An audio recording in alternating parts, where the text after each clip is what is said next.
कैसा होगा अगर आप कहीं पे घूमने जाते हो अपनी फैमिली के साथ और किसी होटल में रुके हो रात के लिए, और रात के 2 बजे आपकी नींद खुल जाती है किसी बच्चे की रोने की आवाज़ से, या फिर किसी कपल की झगड़ने की आवाज़ से, या फिर सुबह उठ के देखते हो आईने में किसी बच्चे के खून से भरा हाथों के निशान। पहाड़ों के ऊपर ये बिल्डिंग जिसका बाहर का नज़ारा बेहद खूबसूरत और शानदार है, असल में ये एक होटल है जिसके दीवार के उस पार छुपा है कुछ ऐसी कहानियां जो शायद आपको भूतों पर विश्वास दिला दे। इस होटल की कई सारे कहानियों में से सबसे ज्यादा बात की जाने वाली कहानी है इस होटल की रूम नंबर 873 की कहानी। आखिर क्यों रूम नंबर 873 के साथ साथ रूम नंबर 872 एंड 874 दोनों को पूरी तरह से बंद कर दिया गया? चलिए जानते हैं कनाडा के इस मिस्टीरियस बार्न स्प्रिंग होटल के बारे में।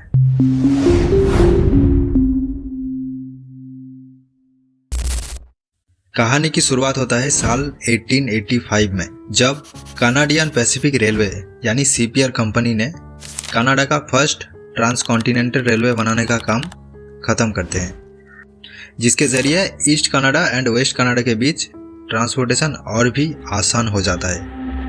ये ईस्ट कनाडा से वेस्ट कनाडा जाने का पहला रेलवे था और कंपनी ने इसे बनाया था मोटा पैसा छापने के लिए, क्योंकि साल 1883 में वेस्ट कनाडा में पहाड़ों के ऊपर बनाया गया ये बान्फ नेशनल पार्क एक बड़ा टूरिस्ट स्पॉट था और कंपनी को लगा था ईस्ट कनाडा से जितने भी टूरिस्ट आएंगे जो पहले कोई दूसरे गाड़ियों से आते थे वो अब ट्रेन से आएंगे। लेकिन 1 साल बीतने के बाद भी कंपनी का उतना प्रॉफिट नहीं बन रहा था जितना वो एक्सपेक्ट करते थे।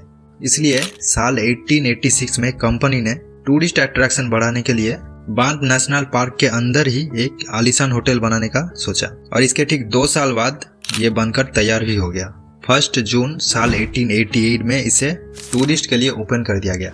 यह होटल पूरी तरह से लकड़ी का बनाया गया था और इसे दिखने में एक यूरोपियन कैसल की तरह बनाया गया था, जिसका बाहर का नज़ारा बहुत शानदार था और इस होटल का नाम दिया गया बार्न स्प्रिंग होटल।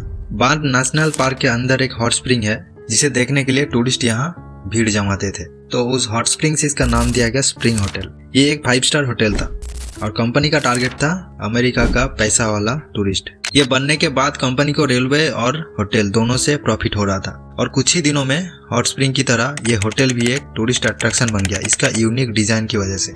जो मिडिल क्लास टूरिस्ट थे वो सिर्फ इस होटल को देखने के लिए आते थे और जो बड़े बड़े बिजनेसमैन या सेलिब्रिटी थे वो इस होटल में रहने के लिए आते थे। ये होटल कंपनी का एक बड़ा सक्सेस साबित हुआ, लेकिन किसको पता था ये होटल एक दिन हॉन्टेड जगह बन जाएगा। साल 1930 से 1950 के अंदर एक फैमिली यहाँ पे आते हैं घूमने के लिए और वो इस होटल की रूम नंबर 873 में रुकते हैं रात के लिए। ये एक कपल थे और उनकी एक छोटी बेटी थी। उस रात किसी वजह से वो कपल झगड़ने लगे और झगड़ा इतना बढ़ गया पति ने अपना हद ही पार कर दिया। उसने अपनी पत्नी और बेटी का मर्डर कर दिया और उसके बाद वो खुद भी सुसाइड कर लिया। होटल अधिकारियों को जब ये बात पता चला इमीडिएटली उस रूम को साफ करने लगे, उसको नॉर्मल करने लगे ताकि होटल का नाम खराब ना हो। लेकिन यही से शुरुआत होती है हॉन्टेड कहानियों की। इस घटना के कुछ महीने बाद रूम नंबर 873 में एक और नया फैमिली आते हैं रहने के लिए, लेकिन वो रात को सो नहीं पाते। उनका कहना था रात को किसी बच्चे की आवाज़ से उनका नींद खुल जाता है बार बार। फिर उसके कुछ महीने बाद एक और नया फैमिली आते हैं, उधर रुकते हैं। उनका भी वही कहना था, वो रात को सो नहीं पाते किसी बच्चे की रोने की आवाज़ से। और वो सुबह उठ के देखते हैं आईने में एक बच्चे की खून से भरा हाथों के निशान। इस घटना के बाद होटल वालों ने उस रूम को बंद कर दिया, लेकिन कहानी यहीं पर ख़त्म नहीं होती। रूम नंबर 873 को बंद करने के बाद रूम नंबर 872 और 874 में भी, यानी आगे वाला रूम और उसके पीछे वाला रूम, ये दोनों रूम में ही रात को कुछ अजीब सी घटनाएं होने लगी। जो भी उस रूम में रहते थे उस 2 रूम में, यानी 872 और 874 में, उनका कहना था दीवार पे कोई जोर जोर से मारता है। मतलब दीवार पे मारने का आवाज़ रूम नंबर 873 के अंदर से आ रहा था। मतलब उस रूम से कोई दीवार पे कुछ मारता है। इस घटना के बाद होटल का नाम धीरे धीरे खराब होने लगा। लोग इस होटल को हॉन्टेड कहने लगे। इसके बाद होटल अधिकारियों ने रूम नंबर 873 के साथ साथ रूम नंबर 872 और 874 दोनों को पूरी तरह से सील्ड कर दिया, मानो यहाँ पर कोई रूम था ही नहीं।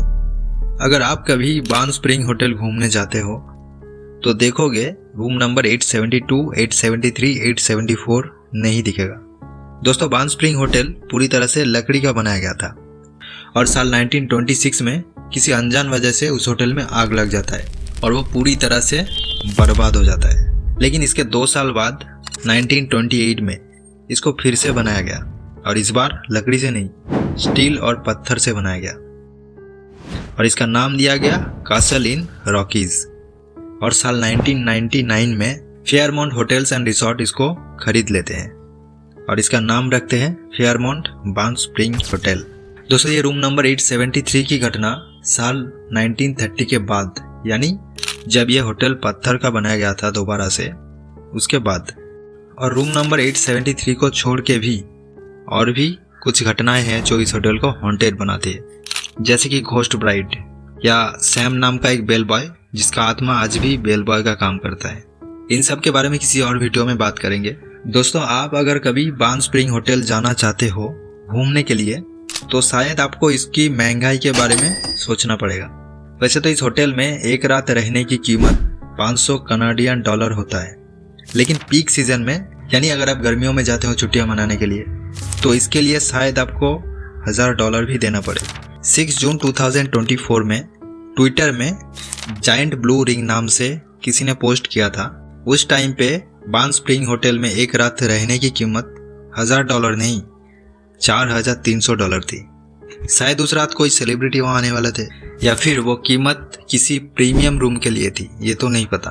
क्या आप कभी विजिट करना चाहोगे बान स्प्रिंग होटल एक रात के लिए? और अगर आप भी ऐसी मिस्टीरियस चीज़ों में इंटरेस्ट रखते हो तो बियॉन्ड द साइंस को सब्सक्राइब करना ना भूलें।